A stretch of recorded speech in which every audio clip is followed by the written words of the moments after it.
Good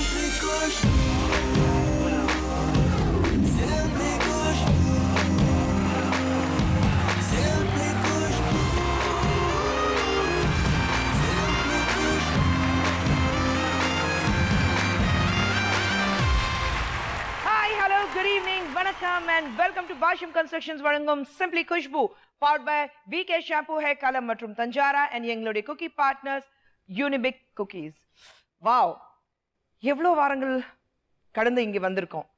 I think ஒவ்வொரு வாரம் பார்த்தீங்கன்னா யார் வருவாங்க, யார்கிட்ட என்ன பேச போறேன், உங்களுக்கு எந்த அளவுக்கு வந்து ஒரு டென்ஷன் இருக்கும், அதை விட அதிகமாக டென்ஷன் எனக்கு இருக்கு. ஏன்னா இன்னைக்கு வர போற கெஸ்ட் அப்படி. அவர் பார்த்தாலும் கொஞ்சம் நடுங்குவேன். கோபப்பட மாட்டாரு, ஆனா கோவம் வந்துச்சுன்னா அவ்வளவுதான், நாங்க போய் தேடவும் எங்கே போய் ஒளிஞ்சிக்கிறது அந்த மாதிரி இவரு. ஆனா ஒர்க் பண்ணோம்னா ஒர்க் பண்ணா இப்படிப்பட்டவர் கூட ஒர்க் பண்ணாதான் ஜாலியா இருக்கும், அதுவும் சொல்லுவோம். ஒரு ஆக்டர், டைரக்டர், ப்ரொடியூசர், ரைட்டர், ஆக மொத்தத்துல ஹீஸ் அன் ஆல் ரவுண்டருங்க. சினிமா இண்டஸ்ட்ரியில சுருக்கமாக சொன்னோம்னா இவரை வந்து MGR கூப்பிடுவாங்க. ஏன்னா மினிமம் கேரண்டி, அதுக்கப்புறம் இவருடைய பேர்ல இருக்கிறது இனிஷியல் எடுத்துட்டு போட்டுட்டு MGR கூப்பிடுவாங்க. அப்படிப்பட்டவ யாரு? மினிமம் கேரண்டி டைரக்டர் யாரா நீங்க நினைக்கிறீங்களா? Please put your hands together and welcome என்னுடைய favorite director Mr. K.S. Ravikumar sir.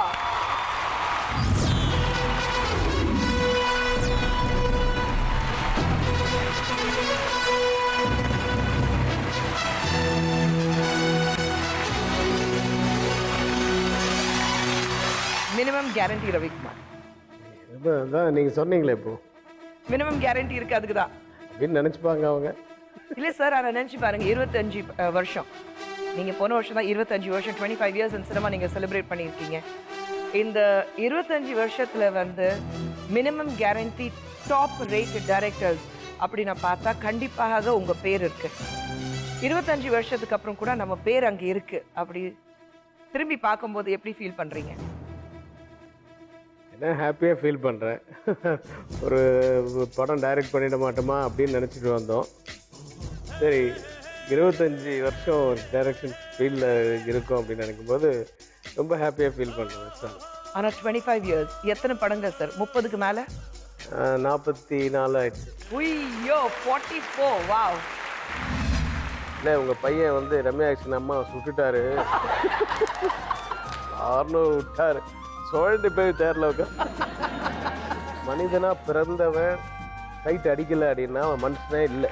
ஆனா இருந்தாலும் பெண்ணா இருந்தாலும் சரி, அவன் ஆம்பளை இல்லை, அவன் பொம்பளை இல்லை அப்படின்னு தான் சொல்லுவான். ஆனா சார், நான் கேள்விப்பட்டேன் நீங்க வந்து 3rd ஸ்டாண்டர்ட்ல இருக்கும்போது ஸ்கூலுக்கு போய் கத்தியெல்லாம் வச்சுட்டு போனீங்களாமே.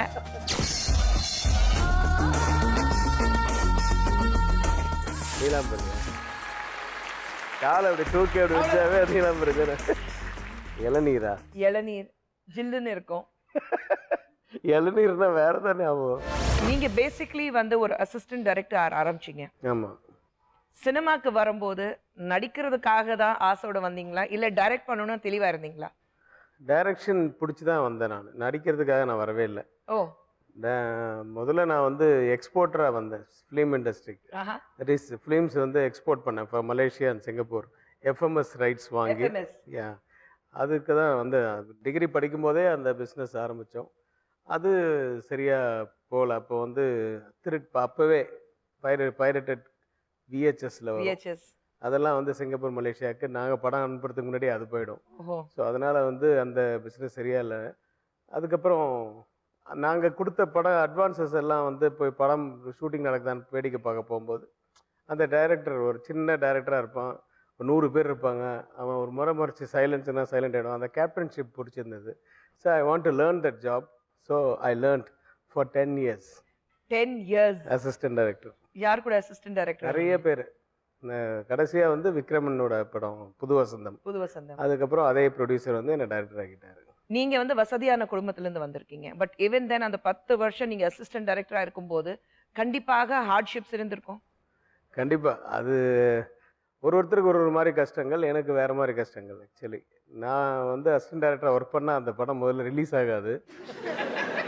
அப்படியே ரிலீஸ் ஆச்சுன்னு அதுக்கப்புறம் லேட்டர் ஆன் ரிலீஸ் ஆகி ஒரு 25 days அவ்வளோதான். 4 weeksன்னா அப்போ ஃப்ளாப்.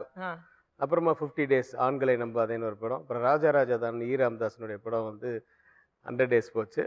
அதுக்கு அடுத்த படம் புது வசந்தம், சில்வர் ஜூப்ளி. ஓகே. ஸோ இப்படி தான். ஸோ நான் வந்து அசிஸ்டன்ட் டைரக்டராக ஒர்க் பண்ணும்போது ராசி இல்லாத ஒரு அசிஸ்டன்ட் டைரக்டர் ஐயையோ! அந்த மாதிரி. உண்மையில வேடிக்கையா இருக்கு.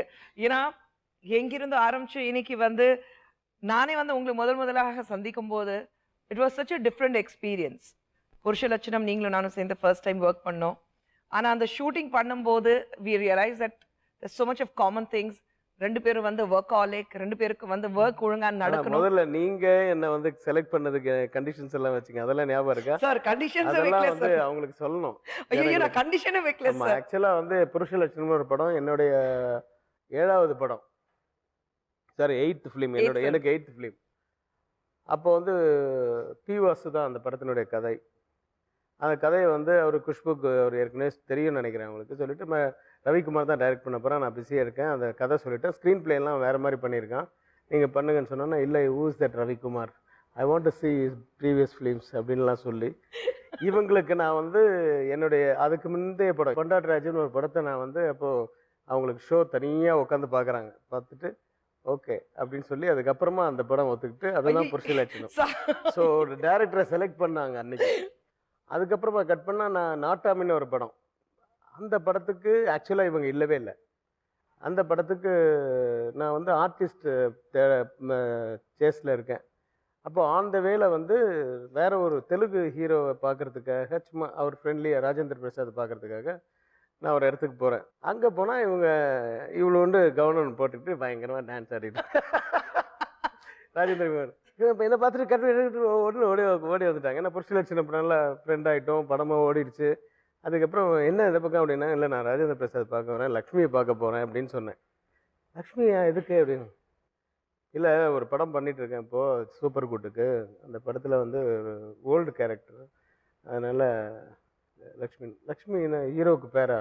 ஆமாம் 2 கேரக்டர் பண்ணுறாரு சரத்குமார். ஃபாதர் கேரக்டருக்கு வந்து பிரதர் கேரக்டருக்கு வந்து லக்ஷ்மி இப்போ பார்க்கலாம்.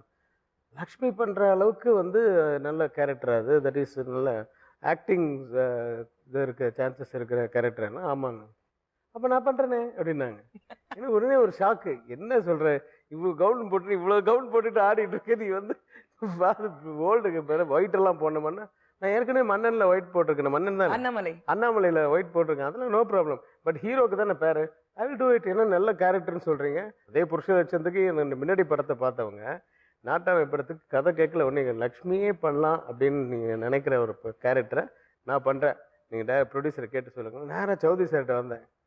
அப்படி யோசிச்சார், என்னையா ரூட்டே மாறுது அப்படின்ட்டு. அப்புறம் ஓகே அப்படின்னு சொன்ன உடனே சார், நீ உனக்கு கான்ஃபிடென்ட் இருக்கான்னு. கான்ஃபிடென்ட் இருக்குது சார், பட் குஷ்புவை போட்டால் ஒரு சாங் இருக்கணும், கொஞ்சம் அந்த யூத்லேயும் கொஞ்சம் சீன்ஸ் காமிக்கணும், பட் நம்ம இது வரைக்கும் கதையில் அந்த மாதிரி பண்ணலன்னு. அதெல்லாம் பண்ணிடியா அப்படின்னாரு. அதுக்கப்புறம் உட்காந்து கிரியேட் பண்ணது தான் அந்த பொண்ணு பார்க்குற சீனு, அந்த கொட்டை பார்க்கு சாங்கு. இல்லைன்னா அதெல்லாம் இல்லை. ஸோ நாட்டாமினுடைய ப்ளஸ் பாயிண்ட்ஸு அந்த song one of the plus, அந்த ப்ளஸ் பாயிண்ட்ஸுக்கு வந்து காரணமே இவங்க தான், because she came inside. But coming back to you sir, உங்களுக்கு இன்னும் கோவம் வருதா? எனக்கு நிறைய வருமே, கொஞ்சம் லேட் ஆச்சுன்னா வரும். நான் செட்ல பயங்கர கோவம் வரும் உங்களுக்கு? கோவம் வரும் வந்து யார் மேலேயும் பர்சனலாக வராது, உங்களுக்கு நல்லா தெரியும். ஸ்பாட்டில் இப்போ உட்காந்து பேசிக்கிட்டு இருக்கோம், தண்டது அங்கே கூப்பிட்றாங்க, அது நம்ம காதில் விழலைன்னா தான் கோவம் வரும். அதே மாதிரி நடிக்கும்போது 4 டேக் வாங்குறவங்க 5வது டேக்காவது கான்சன்ட்ரேட் பண்ணோம்ல, அப்போ வந்து நான் வேறு மாற்றி சொல்லிட்டு இருக்கும்போது சரி சார் சரி இங்கே பாரு அப்படின்னு சொல்லிட்டு இங்கே மேக்கப் பேசினேன்னா பட்டு அடிப்பா அந்த மேக்கப் மெட்டீரியல் போய் விடும்.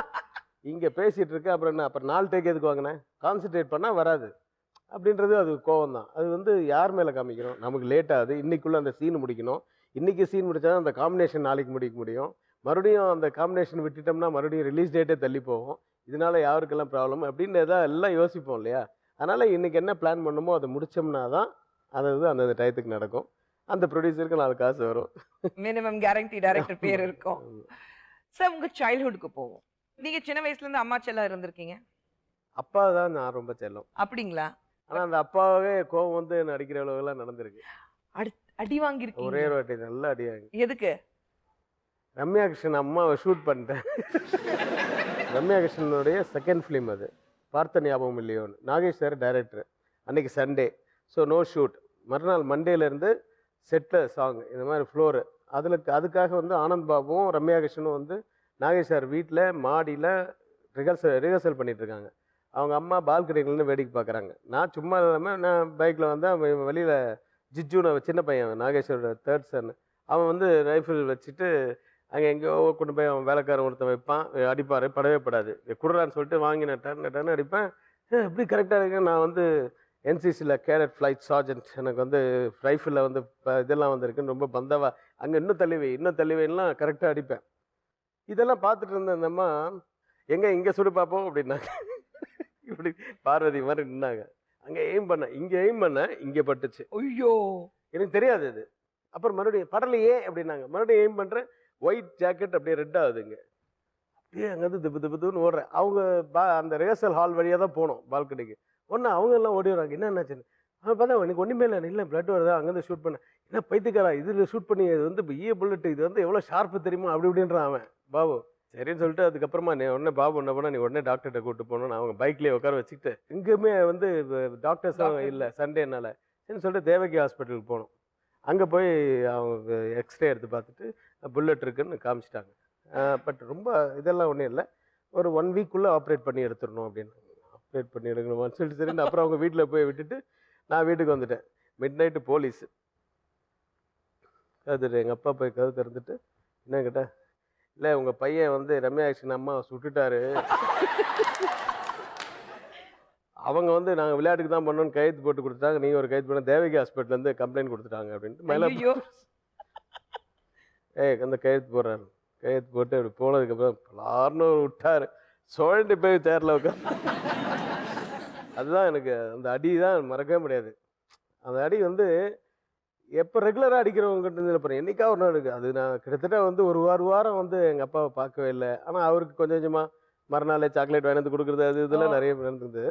பட்டு நான் வந்து ஏதாவது கோபமாக ஒரு அப்பா வந்து ஒரு பொண்ணை அடிக்கணும், ஒரு பையனை அடிக்கணும் அப்படின்னா, ஃபார் எக்ஸாம்பிள் சேரன் பாண்டியன்ல ஸ்ரீஜா வந்து விஜயகுமார் அடிக்கணும், அடித்தா அப்படின்னாங்க. பலான்னு வேணும்னு அடித்தவொடனே அப்படி உக்காந்தாங்க. நான் விடுங்க சார், லைட்டாக படணும் அப்படின்னு. பட்ட உடனே அப்படி சோழண்டி போய் சேரில் உட்காந்தேன். சார் இவ்வளோ பவர்ஃபுல்லாக இருக்குது, எங்கள் அப்பா அடித்து நான் விழுந்திருக்கேன், நீ விழணும் அதே மாதிரி. நான் ஒரு கேள்வி கேட்கணும்னு நினைக்கிறேன். சுந்தர் வந்து எப்பவுமே ஜாலியான காமெடி படங்கள் தான் நிறைய எடுத்துட்டு இருந்தாரு. சமீபத்தில் உங்களுக்கு அவருக்கு ஏதாவது பிரச்சனையா, கோவம்? ஹாரர் ஃபிலிம்ஸ் எடுக்கிறாரு. ஆமா, எப்ப பார்த்தாலும் பேய் படமா எடுத்துட்டு இருக்காரு. சார் அது வீட்ல வந்து அத லைவ் 21 இயர்ஸ் சார், அந்த 21 வருஷத்துக்கான எக்ஸ்பீரியன்ஸ் வந்து படத்துல போடுறாரு. நேரா என்கிட்ட காட்ட முடியாதுல்ல, அதனால தான் ஒரு படத்துல பேய்னா இப்படிதான் இருக்கணும், அதெல்லாம் வீட்ல வந்து experience sir. You are too much of a family man sir. உங்ககிட்ட இருக்கிறது எல்லாரும் கம்ப்ளைண்ட் பண்றது, ரவிக்குமார் சார் அவுடோர் போவாரு, ஆனா அவுடோர் சொன்னாலே அவருக்கு ஜுரம் வந்துடும். அது ஏன் வந்து ஒரு 10 days 15 daysலேயே நான் மிஸ் பண்ணுவேன் என் ஃபேமிலியை. ஹோம் சிக் ரொம்ப வரும். அது அப்பா அம்மா இருக்கும்போது கூட. ஆக்சுவலி 10th ஸ்டாண்டர்ட் படிக்கும்போது என்னை வந்து என்சிசிக்கு இதுக்கு போயிருக்கேன், கேம்புக்கு போயிருக்கேன். கேம்ப்ன்றது 7 days கேம்ப். எங்கே போயிருக்கேன்னு கேளுங்க, வீடு மயிலாப்பூர், தாம்பரம் தான் கேம்ப்பு. ஆனா தாம்பரம்ன்றதே அந்த இதுல ரொம்ப டிஸ்டன்ஸ் மாதிரி. அப்பெல்லாம் வந்து நோ செல்போன், எங்க வீட்டுல போன் இருக்கு. ஸோ நான் அங்க பப்ளிக் போனுக்கு வந்து வீட்டுல பேசணும். எங்க அப்பா அங்க கொஞ்சம் மாதிரி தடுத்த குரல்ல பேசுறாரு, நான் அங்க அழுகுறேன். 3rd day. ஸோ அந்த மாதிரி அப்ப இருந்தே வந்து ஃபேமிலி பிரிஞ்சிருந்தா ரொம்ப ஒரு 1 week தான் மேக்ஸிமம். அதுக்கப்புறம் அதுக்கப்புறமா செல்போன்லாம் வந்ததுக்கு அப்புறமா கொஞ்சம் ஈஸியா இருக்கு. வாட்ஸ்அப்ல பார்த்துட்டு ஸ்கைப்ல எல்லாம் பேசிட்டு அதான் உங்க பசங்க சொல்லுவாங்க 3 daughters. பசங்க சொல்லுவாங்க அப்பா வந்து இன்னி வரைக்கும் வெளியில போகும்போது முத்தம் கொடுக்காம வெளியில போக மாட்டாரு, தூங்குறதுக்கு முன்னாடி முத்தம் கொடுக்காம தூங்க மாட்டாரு. நான் அது ஃபாரின்ல எங்கெந்த ஊர்ல இருந்தாலும் சரி, அமெரிக்கால இருந்தாலும் சரி, கனடால இருந்தாலும் சரி, அவங்களுடைய அந்த நைட் டைம் பார்த்து அங்கிருந்து ஃபோன் பண்ணுவேன். அதே மாதிரி மார்னிங் அவங்க ஸ்கூலுக்கு போற டைம் பார்த்துட்டு ஃபோன் பண்ணுவேன். அவ்வளோ அட்டாச்டா அவங்க ஃபோன் பண்ணுவாங்க. அவ்வளோ அட்டாச்டா இருக்கீங்களா டாட்டர்ஸ்? ஆமா. Who's your favorite daughter? All 3 are favorite only. அப்புறம் 3rd one எப்பவுமே கடைசி குட்டி மேல இன்னும் கொஞ்சம் ஜாஸ்தியா இருக்கும் எல்லாருக்கும். அது as usual. ஆனா இப்போ இருக்கிற உங்களுடைய favourite woman in your life, ஒரு பெண் உங்க வாழ்க்கைனா உங்க பேத்தி தான். இப்போ ஒரு 1 year ஆகுது. அந்த பேத்தி மேல எல்லாரும் வீட்ல கம்ப்ளைண்ட் பண்றது வந்து அவ வந்ததுல இருந்து வேற யாரும் திரும்பி பாக்குறது இல்ல நீங்க. அப்படி இல்ல இல்ல. அதுதான் உலகம்னு அவ இல்ல அது பின்னாடி வந்து இருக்கீங்க. புதுசா இருக்கு, கியூட்டா இருக்கு. அது என்னன்னா என்னுடைய குழந்தைகள் அந்த ஏஜ்ல இருக்கும்போது நான் பிஸியாவே இருந்துட்டேன். நான் அத வந்து ரொம்ப ரசிக்கல. அப்பெல்லாம் 3 மாசம் ஒரு படம்னா எங்க இருக்கு? Day and night work. இப்ப வந்து அது கொஞ்சம் ரிலாக்ஸ்டா தானே பண்றோம். ஸோ அப்ப அதனுடைய அந்த கியூட்னஸ் எல்லாம் நல்லா இருக்கு. அது பார்த்துட்டு இருக்கும்போது. பாட்டெல்லாம் பாடுவீங்களா யாரு? நீங்க? நான் எங்க பாடுறது? ஆனா டெய்லி தாலாட்டு பாடுறீங்களா? அது ஆ? அது தாலாட்டு கூட சிவாஜி சார் படம் தான். ஓஹோ. மலர்ந்தும் மலராமல் அதுன்னா அது சைலண்ட் ஆயிடும். கத்திட்டு இருந்து சைலண்ட் ஆயிடும், அப்படியே தூக்கிடும். How romantic person is Ravikumar? அதாவது சைட் அடிச்சிருக்கீங்களா? டவ் அடிச்சிருக்கீங்களா? மனிதனா பிறந்தவன் சைட் அடிக்கல அப்படின்னா அவன் மனுஷனே இல்லை. அது ஆணா இருந்தாலும் சரி, ஆணா இருந்தாலும் பெண்ணா இருந்தாலும் சரி, அவன் ஆம்பளை இல்லை, அவன் பொம்பளை இல்லை அப்படின்னு தான் சொல்லணும். ஏன்னா பார்க்குறவங்க எல்லாரையும் வந்து நல்லா இருக்கு அந்த பொண்ணு இல்லை நல்லா அப்படின்னு பார்க்கல அப்படின்னா அப்புறம் எப்படி அது வாழ்க்கையே இல்லையே அது. அப்புறம் ஆண்டவன் நமக்கு வந்து இந்த தாட்லாம் கொடுத்துருக்கானே, இதெல்லாம் எப்படி? அதெல்லாம் பொய்யெல்லாம் சொல்லக்கூடாது. அது சைட் அடித்து ஒருத்தர் பின்னாடி ஓடி அது ஒரு வேலையாக நான் பண்ணது கிடையாது. யார் பின்னாடியும் போனது கிடையாது. Arrange marriage. அதுவும் கல்யாணம் இப்போ வந்து நான் அது ஒரு பெரிய கதை. எங்கள் வீட்டிலலாம் 24, 25லே கல்யாணம் பண்ணுவாங்க. எனக்கு 29 தான் ஆச்சு. இது காரணம் சினிமாவில் அசிஸ்டன்ட் டைரக்டராக இருக்கேன். ஓகே. பொண்ணு கொடுக்கல. அதனால என் சிஸ்டருக்கு வேறு கல்யாணம் பண்ணாமல் என் தங்கச்சி கல்யாணம் பண்ணாமல் எங்கள் வீட்டில் ரொம்ப தொல்லை. அதனால் என்ன பண்ணுறாங்க, எங்கெங்கே போகிறாங்க, அவன் அந்த சினிமா விட்டுட்டு வர சொல்லு, நாங்கள் இப்போ என் பொண்ணு கொடுக்குறேன்றாங்க. எனக்கு பொண்ணே வேணாம் போயா, எனக்கு சினிமா தான் ஏன் வேணும்னு சொல்லிட்டு அப்போ. ஸோ அந்த மாதிரி ஆக்சுவலாக இப்போது நான் கற்பகத்தோட அப்பா வந்து அப்போவே என்ன சொல்லியிருக்காரு, எந்த ஃபீல்டாக இருந்தாங்க நாங்கள் பையன் நல்லா இருக்கணும்னா நல்லா இருக்க போகிறோம். அது சினிமாவில் இருந்தால் தான் கெட்டு போகணும்னு அவசியம் இல்லை. எந்த ஃபீல்டில் இருந்தாலும் கெட்டு போகிறவன் கெட்டு போக தான் ஆகும். எனக்கு நம்பிக்கை இருக்குது. அவங்க நல்ல ஃபேமிலி ஓகேன்னு சொன்னதுனால தான் அந்த பொண்ணை கல்யாணம் பண்ணேன். அவங்க ஓகேன்னு சொல்லி இவங்கெல்லாம் பண்ணதுக்கப்புறம் தான் நான் இப்போ இந்த பொண்ணையே பார்த்தேன் ஒரே ஒரு தடவை. ஓகே ஆனதுக்கு அப்புறம் தான் போய் அப்போ உங்களை பார்த்தேன். பார்த்தீங்க. ஆமாம். அப்போல்லாம் ஃபோனு கிடையாது, ஒன்றும் கிடையாது, ஆமா. செல்ஃபோனும் கிடையாது. ஒரே ஒரு ஃபோட்டோ மட்டும் காமிச்சாங்க. நேராக போனால் பொண்ணு ஃபோட்டோவில் இருக்க மாதிரி இல்லை, வேறு மாதிரி இருக்காங்க. சரி ஓகே, அது அது அது 4 வருஷத்துக்கு முன்னாடி எடுத்ததுங்க. அதையும் இப்போ கொடுத்தீங்க. அது வேற மாதிரி இருந்தாங்க. அதுக்கப்புறமா அந்த பொண்ணு எப்படி இருக்கு, நாங்களும் போய் ஃபோட்டோலாம் எடுத்துகிட்டு வர முடியாது ஆமா. அப்படின்னு நினச்சி பார்த்தா ஒரு 7 மாசத்துல கல்யாணம் ஆயிடுச்சு. அதுக்குள்ள நடுவுல ரொமான்ஸ் அது டெவலப். இல்லை. அப்போ அதான் எங்கள் வீட்டில் ஃபோன் இருக்கு. ஃபோன் பண்ணால் அவள் தான் பண்ணணும். அவள் பயந்தாங்கொல்லி பண்ண மாட்டேன். ஸோ அப்போல்லாம் அதெல்லாம் கிடையாது. பட் நீங்க சொல்லுங்க, கல்யாணத்துக்கு முன்னாடி ஒரு தடவை தான் உங்களை பார்த்தீங்க, அதுக்கப்புறம் கல்யாணம் ஆச்சு. ஆனா the longest most successful wedded life சொன்னீங்கன்னா அது நீங்களும் உங்க வைஃப் கற்பகம். அது அதுவும் சினிமா பொறுத்த வரைக்கும் நிறைய டிஸ்ட்ராக்ஷன்ஸ். அவங்க வந்து எனக்கு தெரிஞ்சு வந்து செட்ல அவங்கள பார்த்தது கிடையாது, பார்ட்டிஸ்ல அவங்கள வருவாங்க, பார்த்தது ஒரு படத்துக்கு ஒரு வருவாங்க. பர்டிகுலராக நம்ம 2 பேரும் டான்ஸ் ஆடும்போது ஒரு அப்ப நாள் வருவாங்க. இல்ல அது இருக்கு. பட் நான் வந்து ஜெனரலா வந்து ஆனால் வருவாங்க தவிர அந்த இன்சிடென்ட் ஒருவேளை அவளுக்கு இது சொல்லமா வேணாமான்னு தெரில, வீட்டில் இருக்கவங்களுக்கு பிடிக்காதுன்னு நினைக்கிறேன். நம்ம 2 பேரும் சாங்கில் நீங்கள் வந்து அந்த எண்டு ஷாட் எடுக்கிறோம் வந்து கட்டி பிடிக்கும்போது, அப்போ மாலிகா இவ்வளோண்டு அவள் வந்து உட்காந்துருக்கா, அவளும் கற்பகம் வந்து உட்காந்துருக்காங்க. அந்த கட்டி பிடிச்சி காட்டு அப்படின்னோடனே மாலிகா வீல்னு கத்துறா. என்னன்னு தெரியல, ஏதோ மாலிகாவை ஏதோ கிள்ளிட்டாவோ அடிச்சிட்டா இதை பண்ணிட்டேன். ஸோ அவளுக்கு பிடிக்கல அந்த possessiveness. அந்த அதுக்கப்புறம் வந்து நான் வந்து இந்த மாதிரி ரோல் பண்ணாததுக்கு காரணமே கற்பகம் தான். நீங்க டைரக்டர் மட்டும் டைரக்ஷன் பண்ணா போதும், பண்ணுங்க, ரொமான்ஸ்ல பண்ண நீங்க தேவையில்லை. நடிக்கவே வேண்டாம்ட்டாங்க. ஐயோ, அதுக்கு நான் ஒரு காரணமா இருந்திருக்கேன். இல்ல நான் அது அப்படியே நடிச்சாலும் இந்த மாதிரி ஹீரோ ரோல்லாம் எடுத்துக்க வராது அப்படின்ட்டு. ஆனா சார், நான் கேள்விப்பட்டேன் நீங்க வந்து 3rd ஸ்டாண்டர்ட்ல இருக்கும்போது ஸ்கூலுக்கு போய் கத்தியெல்லாம் வச்சுட்டு போனீங்களாமே, உங்க டீச்சர் எல்லாம் மிரட்டி இருக்கீங்களாமே கத்தியெல்லாம் வச்சுட்டு? அதாவது பிஃபோர் டே பான்சகஸ் கான்வென்ட், அவர் லேடி ஆஃப் பான்சகஸ் கான்வென்ட் எனக்கு சாந்தோம்ல இருக்கு. அந்த ஸ்கூலில் தான் baby class to 5th standard வரைக்கும். அங்கே அந்த மிஸ்ஸு வந்து ஏதோ தப்பு பண்ணதுக்கு வந்து கையை இப்படி வச்சுட்டு முட்டி இப்படி காமிச்சு இப்படி வச்சு இந்த ஸ்கேலை கூட இப்படி அடிக்க மாட்டாங்க, இப்படி வச்சு இப்படி அடிப்பாங்க. அப்படியே டிஸ்டன்ஸு டங்குன்னு ஒன்று போடுவாங்க.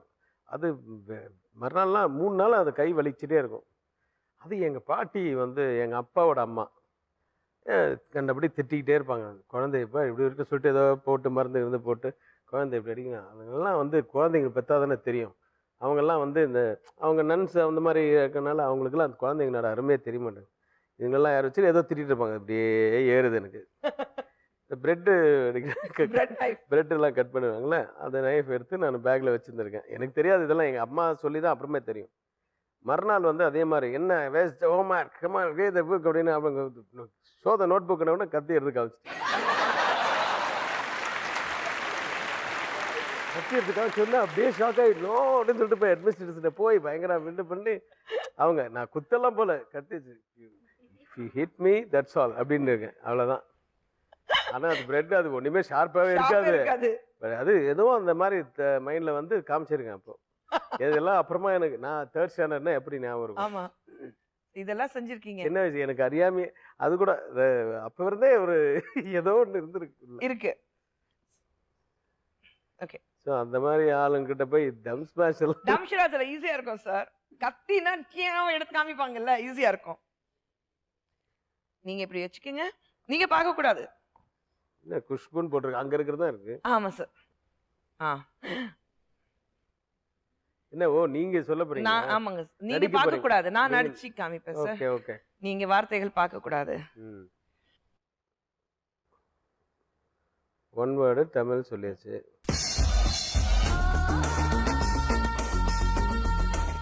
நீலாம்பரியா காலை அப்படி தூக்கி அப்படி நீலாம்பரி எத்தனை வாழை சொல்லி கொடுத்துருப்போம்.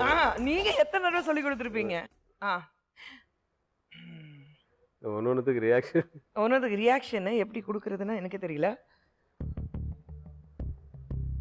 ஒன் வேர்ட் தமிழ் ஏன் சினிமா முட்டை இது யாரு அவங்களுக்கு சொல்ல தெரியல நினைக்கிறேன். நான் நடிச்ச படமா வில்லன் வில்லன் வில்லன். நெக்ஸ்ட்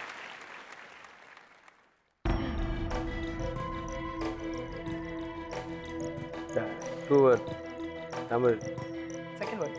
சரி tape disc first word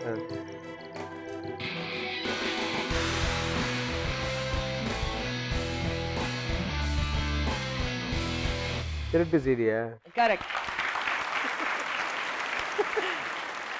next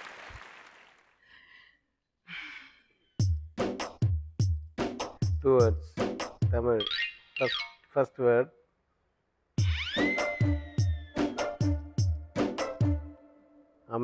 பெண் அமைதியான பெண்ணா மனைவி வைஃபா தமிழ்ல பஞ்சாதி பொண்டாட்டி ராஜ்யமா. அதேதான் அதான் ராஜ்யம் சொல்லிட்டு இருந்தேன். உங்க படம் சொல்லிட்டு இருந்தேன். என் படமான்னு கேட்டா நீங்க அது பதில் சொல்ல. நான் அதனால தான் உங்க படம் சொல்லிட்டு இருந்தேன். அப்படியா? இன்னொன்னு இருக்கா? பொண்டாட்டி ராஜ்யம். பொண்டாட்டி ராஜ்யம் இருக்கு. இது ஈஸி. இது எனக்கு வரும்போது ரொம்ப டிஃபிகல்ட்டா கொடுப்பாங்க சார். நீங்க இருக்கீங்கன்னா வேணும்னே ஈஸியா பண்ணி கொடுத்துருக்காங்க. இப்போ நான் தான் உங்கள மாதிரி நடிக்கணுமே தான். சார் நீங்க ஈஸியா நடிச்சு காமிச்சிருங்க. டைரக்டர்னா 1000 இருக்கும் எப்படி சொல்லி கொடுக்கணும்னா. இல்ல எனக்கு இதுல இது பழக்கம் கிடையாது. அது ஓகே. நான் இன்னும் ஊமை படம் எடுக்கவே இல்லை. அதுவும் எடுத்துடலாம் சார். ஒன் வேர்ட் தமிழ் என்ன படமா? ஏன் படம்? நான் எடுத்த படம். Okay one word Tamil. இது என்னது? ஃபர்ஸ்ட் ஆக்ஷன் காமிச்ச கண்டுபிடிச்சிட்டீங்களே. படையப்பாவா? தசாவதார். ரெடி? யா ரெடி.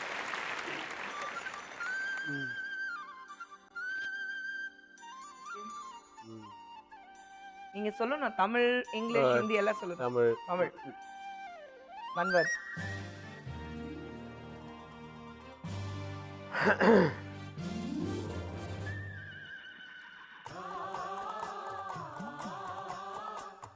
படையப்பா. அதுக்கு முன்னாடியா முத்து நாட்டாமணி.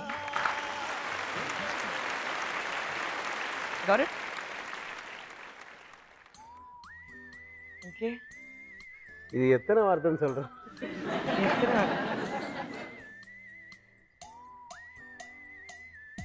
தமிழ் சாங். சாங். உங்க படத்துல சாங். நதிகள், அலை,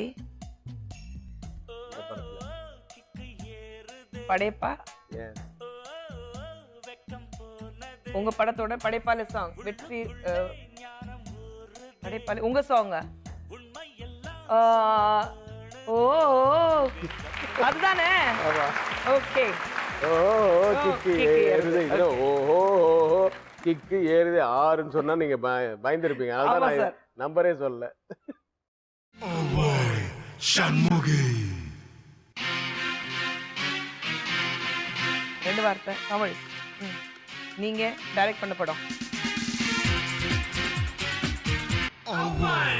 சண்முகி. அவ்வை சண்முகி. அவ்வை சண்முகி. டடன். 2 வார்த்தை தமிழ். நீங்க டைரக்ட் பண்ண படம் மறுபடியும். ஓகே. நான் நடிச்ச படம் புருஷ லட்சணம்.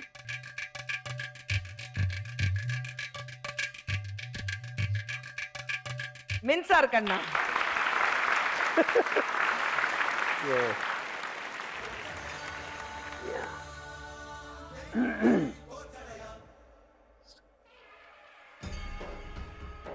நீங்க எழுதின படம், தலைவருக்கு எழுதின படம். தலைவருக்கு நீங்க எத்தனை படங்கள் எழுதிருக்கீங்க? நீங்க டைரக்ட் பண்ணலையானா? வெறும் எழுதிருக்கீங்க. நீங்க வந்து ஒன்லி ஸ்கிரிப்ட் பண்ணிருக்கீங்க. நீங்க வந்து டைரக்ட் பண்ணல, ஆனா தலைவர் நடிச்சிருக்காரு. ஆமா. போச்சடையா? ஆமா. ஓகே. கொஞ்சம் டம்ஷராத்ல ஈஸியான வார்த்தைகள் கொடுத்தாங்க. ஆனா ரவி சார் வந்து அவ்வளவு ஈஸியா நான் விட போறது இல்ல. ஏன்னா இந்த ரவுண்ட்ல வந்து கண்டிப்பாக வந்து உங்களை கொஞ்சம் சிக்கல்ல மாட்ட போறேன் நான். பார்ப்போம் எந்த அளவுக்கு மாட்ட போறீங்க. ஆனா அது எல்லாத்துக்கும் போறதுக்கு முன்னாடி ரவிக்குமார் சார் யாருடைய மிகப்பெரிய ஃபேன்? நான் அந்த காலத்துலேருந்து எல்லா நடிகருடைய ஃபேன்ஸ் தான். மெயினாக வந்து சிவாஜி சாருடைய ரொம்ப அவருடைய பர்ஃபார்மன்ஸ் எல்லாம் அப்போ. இன்னைக்கு ஓவர் ஆக்டிங் சொல்லுவாங்க. அன்னைக்கு அதை வந்து ஒரு ஷார்ட்டும் வந்து ரசிச்சு பார்த்தோம். நீங்க ஷூட் பண்ணிட்டு இருக்கும்போது நடிகர் திலகத்துக்கிட்ட வந்து ரீடேக் கேட்டிங்களாமே? அது வந்து 2 ஆமா. What was that? அது வந்து ஒரு பெரிய கதையே இருக்கு. படையப்பால வந்து அந்த மணிவண்ணன் அங்கே டிஸ்டன்ஸில் இருப்பார், சிவாஜி சார் இங்கே இருப்பார். எழுந்து ஆமாடா நீ கூத்தியாளுக்கு பிறந்தவன் தான்டா அப்படின்னு சொல்லிட்டு சொல்லவா அப்படின்னு சொல்லிட்டு வந்து அவர்கிட்ட பேசணும் ஃபுல்லாக. ஒரு ரிஹர்சல் பார்த்தோம். எல்லாம் பார்த்த உடனே எல்லாரும் கட் டேக் போகலாம் அப்படின்னு சொன்னேன். கொஞ்சம் உட்காருங்க சார் அப்படின்னு சொல்லிட்டு எனக்கு ஒன்று கையை உள்ள காலம் உள்ள. ஏன்னா அவர் அந்த ஸ்டைலில் பேசுகிறார். எனக்கு வந்து அழுத்தம் இருக்கணும், கோபம் இருக்கணும், ஆனால் சத்தம் போடக்கூடாது.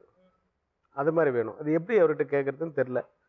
சரி நான் பிடிச்சி என் கேமராமேனை பயங்கர ரஜினி சார் என்ன பார்க்குறாரு, நான் ரஜினி பார்க்குறேன். புரிஞ்சு போச்சு எங்களுக்கு அது இல்லை, வேறு ஏதோ வேணும்ன்ட்டு. ஸோ நான் ஃபுல்லாக எல்லாரையும் கத்திட்டு இந்த மூர்த்தி இப்போ கேமரா என்னடா இவ்வளோ நேரம் பண்ணிகிட்டு இருக்கு, என்ன கேட்டுருக்கீங்க, அவன் என்ன பண்ணுறான் அப்படின்னு சொல்லிட்டு எல்லாம் திட்டி மைக்கில் எல்லாம் ஃபுல்லாக திட்டு எல்லாம் செட்லேயே தான் உட்காந்துருப்பார். சிவாஜி சார் காலம்பரை 7 o'clock வந்துட்டாருன்னா லஞ்சுக்கு தான் அவர் வெளியில் போவார். சிவாஜி சார் செட்டில் இருந்தால் அத்தனை ஆர்டிஸ்டும் செட்டில் தான் இருந்தாகணும் இல்லையா? ஏன்னா இவங்க இங்கே உட்கார வச்சுட்டு வெளியில் போக முடியாது. சார் ரஜினி சார் பக்கத்துலேயே ஒரு சேர் போட்டு ஏன் டைரக்டர் இவ்வளோ கோவமாக இருக்கான் அப்படின்லாம் பேசியிருக்காரு. தேவையில்லாமல் கத்துற மாதிரி இருக்கு அப்படின்லாம் சொல்லியிருக்காரு. சரி நான் அப்புறம் எல்லாம் வந்துட்டு டேக் போகலாம் சார், ஓகே ரெடி சார் அப்படின்னு சொல்லிட்டு நின்னார். நின்ன உடனே நான் போய் கிட்ட போனேன். சார் டைலாக் ஞாபகம் இருக்கா? நல்லா ஞாபகம் இருக்குடா, எத்தனை வருஷம்டா எக்ஸ்பீரியன்ஸு, நல்லா ஞாபகம் இருக்கு போ அப்படின்னாரு. ஒரே வாட்டி டைலாக் எனக்கு என்னமோ ஒரு சேஞ்சஸ் தேவைப்படுது சார் டைலாக்ல. ஒரு வாட்டி டைலாக் சொல்லணும் கிட்ட போயிட்டேன். காது கிட்ட அவர் வாய் கிட்ட போய் காதை வைக்கும்போது அவர் எப்படி கத்த முடியும்? அப்படியே அந்த டைலாக் மட்டும் ஃபுல்லாக சொன்னார். Ready take sir. இப்போ சொன்னீங்களே இதை விட 1% கூட வால்யூம் ஏற்றாமல் அப்படியே சொல்லுங்க சார் டேக் அப்படின்னு. பார்க்கவே இல்லை அந்த பக்கம். என்னடா பண்ணிட்டு இருக்கேன், எவ்வளோ நேரம் பண்ணிட்டு இருக்கேன், லைட் என்ன அப்படின்னு சொல்லிட்டு அப்படி இவர் என்னதான் பார்க்குறாரு மட்டும் தெரியும் எனக்கு. அது ரெடி சார் ஆக்ஷன் ஒன்று.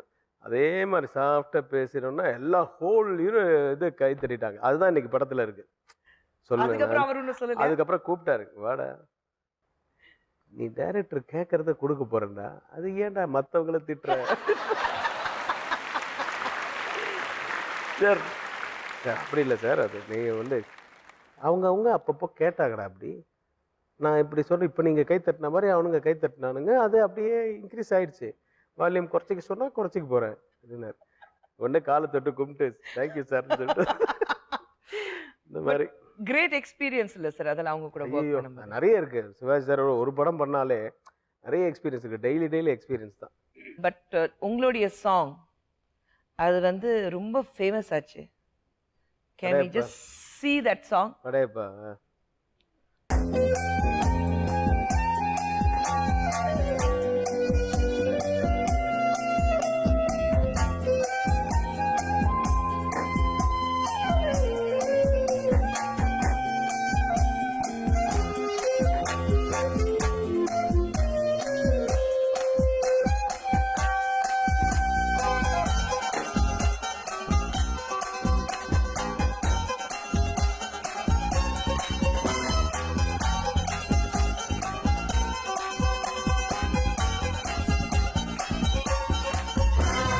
Yes. அவ்வளோ லென்த்தி ஷாட் சிங்கிள் ஷாட்டை பண்ணீங்க. ப்ராக்டிஸ் பண்ணீங்களா ரொம்ப நேரம்? ஏன் கேட்குறீங்க? அது பெரிய கதை. நான் ஆக்சுவலாக அந்த படையப்பால படம் ஃபுல்லாக முடிஞ்சிருச்சு. ஒரு இந்த மாதிரி அந்த ஃபைனல் இந்த செட்டு மட்டும்தான் பேலன்ஸ். மற்ற எல்லா ஒர்க்கும் முடிச்சிச்சு. நான் எடிட்டிங் பயங்கரமாக ஃபாஸ்ட்டாக டே நைட் பண்ணிகிட்டு இருக்கேன். படம் ரிலீஸ் பண்ணோம். அந்த மாதிரி நேரத்தில் இந்த சாங் மட்டும் தான் நான் பேலன்ஸ். அப்புறம் அவர் கூப்பிட்றாரு, என்ன பண்ணுறீங்க எடிட்டிங் வாங்க இந்த படத்தில் நடிக்கல சார். நாட்டாமையில் கூட கடைசியாக கை காமிச்சேன்ல அது மாதிரி. கடைசி ஷாட்டில் நீங்கள் வரக்கூடாது முன்னாடியே பண்ணிடணும் அப்படின்றாரு அவர். சரி இல்லை நான் வரல சார், நான் சும்மா நாளைக்கு வந்து ஏதாவது அந்த குரூப்போட சேர்ந்து ஒரு க்ளோஸ்அப்பில் உங்கள் கூட வந்து நான் பேக்ரவுண்டில் வந்து ஆடிட்டு எனக்கு ஒரு க்ளோஸ்அப் வச்சிடறேன் சார், டான்ஸர்ஸ் இருக்காங்கல்ல அந்த மாதிரி ஒன்று பண்ணிடுறேன் அப்படின்னு. சரி ஓகேன்றார். மறுநாள் காலம்பரை நான் போகிறேன். டான்ஸ் மாஸ்டர் கூப்பிட்டாரு, உங்களுக்கு வர சொல்லிட்டாரு, இது நடிக்கணும்னு சொன்னீங்களே வந்துடுங்கன்னு. போனால் எனக்கு ஷாக்கு. போனால் மேக்கப் ரூம் வர சொன்னாங்கன்னு போனால் அவர் ட்ரெஸ்ஸு மாதிரி இன்னொன்று இருக்குது. ரஜினி சார் ரூமில் எனக்கு என்ன மேக்கப், எனக்கு மேக்கப்லாம் ஒன்று வேணாம் அப்படின்றேன். ரஜினி சார் ரூமில் சார் இது உங்கள் ரூம் சார், இது உங்கள் ட்ரெஸ் சார் என்ன. அவர் ட்ரெஸ் என்ன, அவர் மாதிரியே ஒரு ட்ரெஸ் பண்ணி இது ரஜினி சார் வேலை. அவர் பிளான் பண்ணி வச்சிட்டாரு. தருண்குமாரும் ரமேஷ் கண்ணா ரஜினி சார்லாம் சேர்ந்து என்ன பண்ணாங்க, ஒரு பிஜிஎம் ஃபுல்லாக அவர் கொடுத்துருங்க, ஒரு ஃபுல் பிஜிஎம் ஒரே சிங்கிள் ஷாட்டில் பண்ணி ஆகணும் அப்படின்ற மாதிரி அவங்க ஒரு பிளானிங். இது எனக்கு தெரியாது. ஏன்னா இது வேணான்னு சொல்லலாம் கேட்கல. அங்கே எடிட்டிங் இருக்கான்னு ஒழுங்குன்னு சொல்லிட்டு அந்த ட்ரெஸ்ஸை போட்டு வாங்கன்னு சொல்லி ட்ரெஸ்ஸை போட்டு நான் ரிஹர்சல் பண்ணும்போது வேர்க்குது. அங்கே நான் ஏசி ஃப்ளோர். என்ன பண்ணேன், சரி ஓகேன்னு ஒரு ஷாட்டில் பண்ணிட்டேன். ஒன் மோர் 7 டேக் வாங்கினாங்க. வேணும்னே 7 டேக் வாங்கினதுக்கப்புறமா இது இவங்களெல்லாம் பேசுது அப்படின்றாரு தருண்.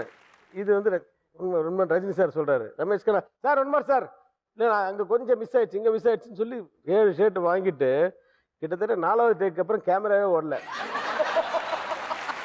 ஃபஸ்ட்டு டேக்கே ஓகேன்றாங்க. அப்புறம் எதுக்கு என்ன நான் ஒன்று என்ன சார் பண்ணுறது, நான் தருண்குமார் அடுத்த படத்தில் நீ மாஸ்டர் கிடையாது அப்படின்றேன். சார் நான் இல்லை சார் ரஜினி சார் தான் சார். அப்போ அவர் வர்றாரு, மற்றவங்கெல்லாம் மட்டும் எவ்வளோ டேக்கு வாங்கி எவ்வளோ வேலை வாங்குறீங்க, அதனால தான் அது பழி வாங்குறோன்னு படம் பூரா பண்ணதுக்கு ஒரு ஷாட். ஆனால் அது உலகமே பேசப்பட்டுச்சு. Sir, let's dance. ஐயோ அம்மா. Sir, let's dance. Sir, let's dance. Sir, நீங்களும் நானே dancing partners, sir.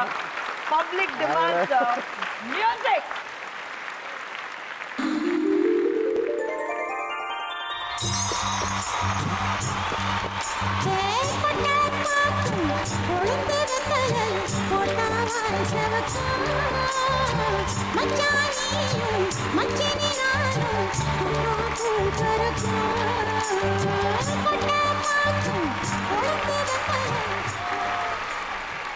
So we have a very small game. Game முடியல இன்னும். இல்ல சார். சார் அதான் சொன்னேன்ல இந்த ரவுண்ட்ல தான் கொஞ்சம் உங்களுக்கு பிடிக்கலான்னு இருக்கேன் சார். இன்னொரு இந்த பக்கமா? ஆமா சார். எல்இடில வந்து பிக்சர்ஸ் வரும். நீங்க அந்த பிக்சர்ஸ் உங்க கூட ஒர்க் பண்ண ஹீரோயின்ஸ்க்கு யாருக்கு அது வந்து பொருத்தமாக இருக்கும்னு நீங்க சொல்லணும். ஃபர்ஸ்ட் பிக்சர் என்ன வருது பாப்போம். ஹாட் சில்லிஸ்னா யாருக்கு சார்? இப்போ பிரசன்ட்டா இல்ல எப்படி வேணாலும். அப்பனா ரம்யா கிருஷ்ணன். Hot chilli Ramya. அதனால தான் பஞ்சதந்திரம் படத்தில் அந்த கேரக்டர் யாருமே ஆக்சுவலாக நல்லா பீக்கில் இருக்கும்போது ஒத்துக்க மாட்டாங்க. இந்த மாதிரி பஞ்சதந்திரத்தில் ப்ராஸ்டியூட் ரோல் தான், ஆனால் கிளாமராக இருக்கணும். ப்ராஸ்டியூட் ரோல் தான், ஆனால் நீ உடம்பை குறைக்கணும் நம்ப மாட்டீங்க. 30 days அப்படி குறைச்சா உடம்ப. படத்தில் இன்னைக்கு இருக்குது 30 days 35 days ஷூட்டிங், நீ குறைச்சி 25 டேஸில் வா, ஓகேன்னு சொன்னால் நான் கமல் சார்கிட்ட சொல்கிறேன், இல்லைன்னா வேறு இப்போ நிறைய பேர் இருந்தாங்க அப்படின்னு சொன்னேன். இல்லை நான் கண்டிப்பாக குறைக்கிறேன்னு சொல்லிட்டு அவங்க அம்மா அழுவாங்க, என்னப்பா அந்த அப்போ சிடியை போட்டு போட்டு ஆடி ஆடி அப்படி குறைச்சாங்க. நெக்ஸ்ட் தேன் ஹனி. அப்போ ஹனின்னு நம்ம படத்தில் நடிச்சவங்கள தான் நம்ம சொல்லணும், அடுத்தவங்கள சொல்லி என்ன உங்க கூட நடிச்சவங்க யாரு? அப்படின்னா definitely only and only simply but not simple Khushbu. Thank you thank you, என்ன தேன் சொல்லிட்டீங்க. நெக்ஸ்ட் இளநீரா? இளநீர் ஜில்லுன்னு இருக்கும். இளநீர்னா வேற தானே ஆகும். நக்மா. நான் அந்த அந்த ஃபர்ஸ்ட் 15 ஃபிலிம்ஸ்க்குள்ள தான் நான் சொல்றேன். நீ பிரசன்ட் ட்ரெண்டுக்கே நான் வரல. ரேஞ்சுக்கு நீங்க வரல. உங்க கூட வர்க் பண்ண ஹீரோயின்ஸ் தான் சொல்லிட்டு இருக்கீங்க. ஏன்னா ஆமா, மறுபடியும் அவங்களோட இப்ப நான் வர்க் பண்ண போறது இல்ல, அதனால. Next watermelon. வாட்டர்மெலன், தர்பூசணி. இது எப்படி வேணாலும் வச்சுக்கலாம். நல்ல ரெட்டா இருப்பாங்க, இல்ல ரவுண்டா இருப்பாங்க. நான் நமிதா தான். நமிதா. ஆமா, she is fair, she was round rather. Next. அவ்வளவுதான், அவ்வளவு ஈஸியா இருக்கு பாருங்க. We'll take a quick short break. பிரேக்கு முன்னாடி உங்களுக்கு ஏவிசி சார்பாக a small கேப்ல ஏதோ ஒன்று கொடுத்துருங்க. ஆமாங்க சார், அதெல்லாம் வந்துட்டே இருக்கோம் சார். சார் அவ்வளோ மெமரபிள் திங்ஸ் பற்றி பேசிட்டு இருக்கோம், நம்மளுடைய பழைய நினைவுகள் வச்சுட்டு மலர் நினைவுகள் சொல்கிறோம், அதெல்லாம் பற்றி பேசிட்டு இருக்கோம். கொஞ்சம் will run through some pictures, அதில் என்னெல்லாம் உங்களுக்கு ஞாபகம் வருதுன்னு பார்ப்போம். சாக்லேட் எப்போ சார் எடுத்தது? 3 இயர்ஸ், எனக்கு ஞாபகம் இல்லை. அப்பதான் கத்தி எடுத்துட்டு ஸ்கூலுக்கு போனீங்களா? இந்த பீரியட் தான். ஆனா பாக்குறதுக்கு அவ்வளவு கியூட்டா இருக்கீங்க சார். டீச்சர் அப்பவே வந்து பயந்துட்டு ஓடாம. இது வந்து என்னன்னா, எங்க அப்பாவுக்கு வந்து அப்கோர்ஸ் சினிமா சம்பந்தமே கிடையாது. எங்க அப்பாவுடைய ஒன் ஆஃப் த கஸ்டமர் வந்து ஒரு சினிமா சம்பந்தப்பட்டது. அவன் வந்து யார் பையன்னு அப்போ ஒரு படம் ரிலீஸ் ஆகி ஹிந்தியில் ஓடி, ஹிந்தி ஆர்டிஸ்ட் யாரோ பையன், உங்கள் பையனை பார்க்கறதுக்கு அந்த பையன் மாதிரியே இருக்கான், இவனுக்கு நீ மேக்கப் எல்லாம் போட்டு டெஸ்ட் அடியா, நான் என் படத்தில் நடிக்க வைக்கிறேன்னு சொல்லியிருக்காரு அவர். அதுக்காக என்னை கூப்பிட்டு போய் மேக்கப் போட்டு அப்போ இருக்கிற ஏதோ ஒரு லிங்கம் ஸ்டுடியோன்னு லெஸ்ல இருக்கு, அந்த ஸ்டுடியோவில் என்னை இது மாதிரி ஒரு 14-15 ஃபோட்டோஸ் எடுத்து அது வந்து ஹால் பூரா மாட்டி வச்சிருப்பாரு. என் அண்ணன் ஃபோட்டோ 2 இருக்கும், என் தம்பி ஃபோட்டோ 2 இருக்கும், எந்த மட்டும் 14-15 இருக்கும் லைனா. இன்னும் டிஃப்ரெண்ட் ஆங்கிள் வச்சுட்டேன். அது ஒன் ஆஃப் த ஃபோட்டோ தான். அது கியூட்டா இருக்கீங்க சார். நெக்ஸ்ட், ஹே இது தசாவதாரம் படத்துக்கு ஆடியோ ரிலீஸுக்கு வந்திருந்தாருல ஜாக்கி சான் ஜென்டில்மேன். மோர் தென் ஆர்டிஸ்ட், ஒரு பெரிய ஆக்டர் அவர். இருந்தாலும் வந்து ஒரு அந்த ஹம்பிள்னஸ் அது வந்து ரொம்ப டு த கோர். நெக்ஸ்ட், ஹே தசாவதாரம். இது வந்து தசாவதாரத்தை முதல்ல இருந்தே ரஜினி சாரோட எவ்ரி மந்த் மினிமம் ஒரு மாசத்துக்கு ஒரு தடவையாவது பேசிட்டு இருக்கோம். அந்த மாதிரி என்னுடைய மூமெண்ட்ஸ்ல எல்லாத்துலயும் ஃபுல்லா இன்வால்வ் ஆகிருக்கிறார் ரஜினி சார். அவர் வந்து இன்னைக்கு என்ன ஷூட்டிங் அப்படின்னாரு, இல்லை சார் இன்னைக்கு புஷ் போட்டிருக்கோம், அந்த வேர்வல் ஹவுஸ் செட்டு போட்டிருக்காரு, அதில் வந்து புஷ் கேரக்டர் பண்ணுறேன்னு சொல்லிட்டு. அப்படியா அப்படின்ட்டு எங்கே ஷூட்டிங்னாருன்னு சொன்னாங்க. பார்த்தா ஒரு 1/2 hourல என் பக்கத்தில் உட்காந்துருக்காரு, நான் மானிட்டரில் இருக்கும்போது. ஒரு மாதிரி புஷ் ஸ்டைலில் வாக் பண்ணிட்டு வந்து நிற்பாரு. நான் கட்டு சொல்றதுக்கு முன்னாடி கை தட்டிட்டாரு. கை தட்டினோன்னா கட் அப்படி சிரிச்ச மாதிரி பார்த்தாரு. அப்புறம் லைட்ஸ் நேரம் அவர் கூட்டு போனாங்க. ஏன்னா ரஜினி சாருக்கு புஷ் அவ்வளவு பிடிக்குமா. Is a fan of Bush. George புஷ்னுடைய ஃபேன். என்னன்னா அவருடைய அந்த கொஞ்சம் அந்த ஒரு மாதிரி ஆன்டி ஸ்டைல்ல, தட் இஸ் ஆன்டி ஹீரோ இருக்குல்ல, அந்த ஒரு ஸ்டைல் ஆஃப் இதெல்லாம் அவர்கிட்ட இருக்குல்ல, ஹேபிட்ஸ் எல்லாம், அதெல்லாம் அவருக்கு ரொம்ப பிடிக்கும். அது ஏன் கை தட்டினாருன்னா, புஷ் எப்படி நடப்பாரோ அதே மாதிரி நடந்திருக்காரு. ஏன்னா புஷ் நிறைய பார்த்திருக்காரு இவரு, அதே மாதிரி நடந்ததுனால அவருக்கு அதை மீறி கை தட்டிட்டாரு. ஸோ அவர் சும்மா வீட்டில் இருக்கும்போது வந்து ஷூட்டிங் வேடிக்கை பார்க்க வந்தாரு. அப்போ எடுத்தது. சார் எவ்வளோ விஷயங்கள் பேசிட்டோம். 25 years of your career. சின்ன வயசுல 3ஆவது கிளாஸ் படிக்கும்போது கத்தி வச்சுட்டு போனது, அதுக்கப்புறம் ரொமான்ஸ்க்கு உங்களுக்கு சம்மந்தம் கிடையாது. பட் இதுல வந்து சில கேள்விகள் வரும். I need your answers. முதல் கேள்வி, எப்பவும் டாப் ஹீரோஸ் கூட தான் ஒர்க் பண்றீங்க. அடுத்த படத்துல ஒரு யங் ஜெனரேஷன் ஹீரோ யூஸ் பண்ணணும்னா யாருக்கு சான்ஸ் கொடுப்பீங்க? கார்த்தி. கார்த்தி ஏன்? ஏன்னா அவரோட பெர்ஃபார்மன்ஸ், அந்த பாடி லாங்குவேஜ் இதெல்லாம் எனக்கு ரொம்ப பிடிக்கும். தட் இஸ் துரு துரு துரு துரு ஆமாம், எல்லா டைப் ஆஃப் கேரக்டர்ஸும் அவர் பண்ண முடியும். அதனால் கார்த்தியோட பண்ணணும்னு ஒரு okay, that's very nice. Next, Rajini sir, Kamal sir கூட ஒரு பாட்டுக்கு ஆடி இருக்கீங்க. இப்போ இருக்கிற ஹீரோயின்ஸ் கூட ஆடுறதுக்கு உங்களுக்கு சான்ஸ் கிடைச்சா எந்த ஹீரோயின் கூட ஆடுவீங்க? ஹீரோயின் கூடவா? நான் கூட ஒரு டுவெட் பாடிட்டீங்க. ஆமாம், இப்போ இருக்கிற ஹீரோயின்ஸோட நயன்தாராவோட. நயன்தாரா. Rate your self. எவ்வளோ மார்க்ஸ் போடுவீங்க?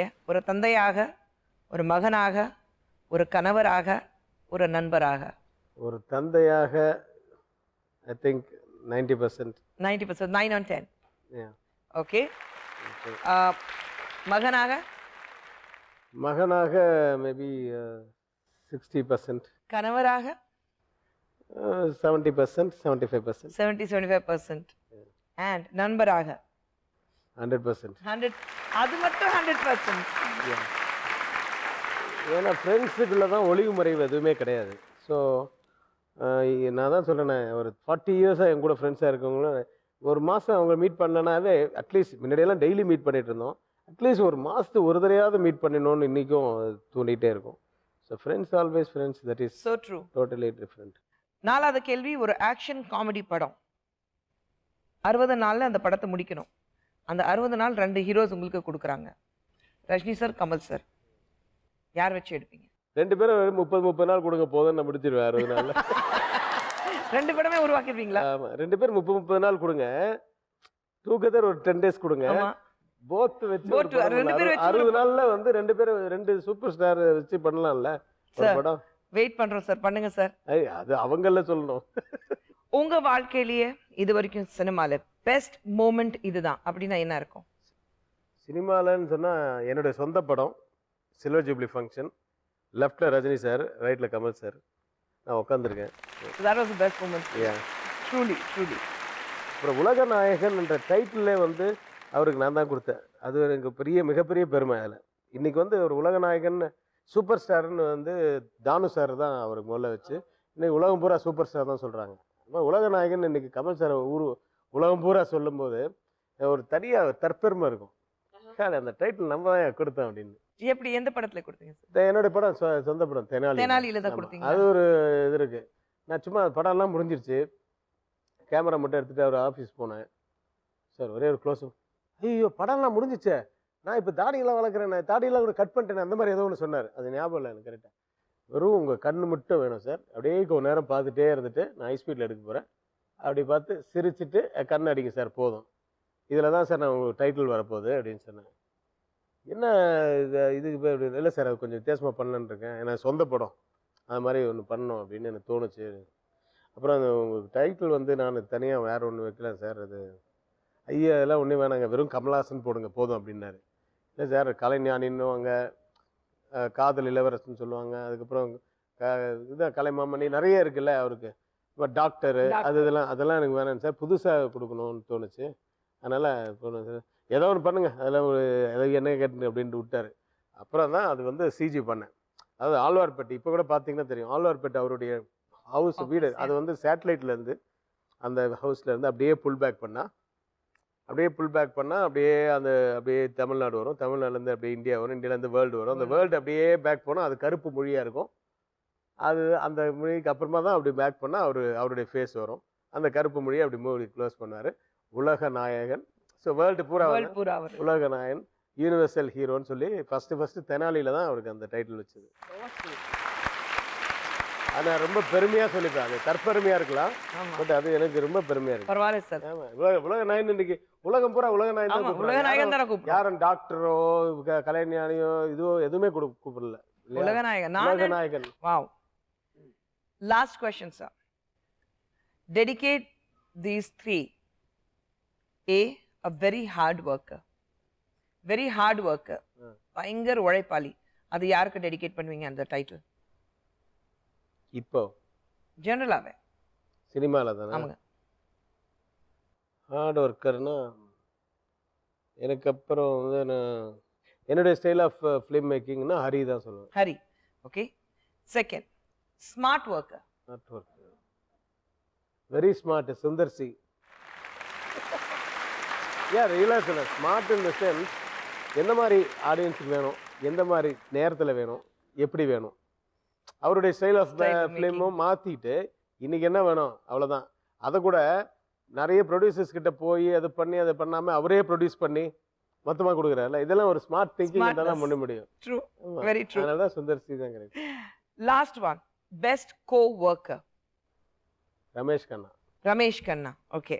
எப்பவுமே த்ரூ அவுட் உங்க கூடவே இருக்கிறாரு. ஆமா. Right. So I think we have come to an end. Okay, thank you. Thank you so much. அவ்வளோ நேரம் எங்களுக்கு கொடுத்தீங்க. பட் பாய் சொல்றதுக்கு முன்னாடி அந்த மக் கொஞ்சம் நீங்க சைன் பண்ணிடுங்க சார் எங்களுக்கு.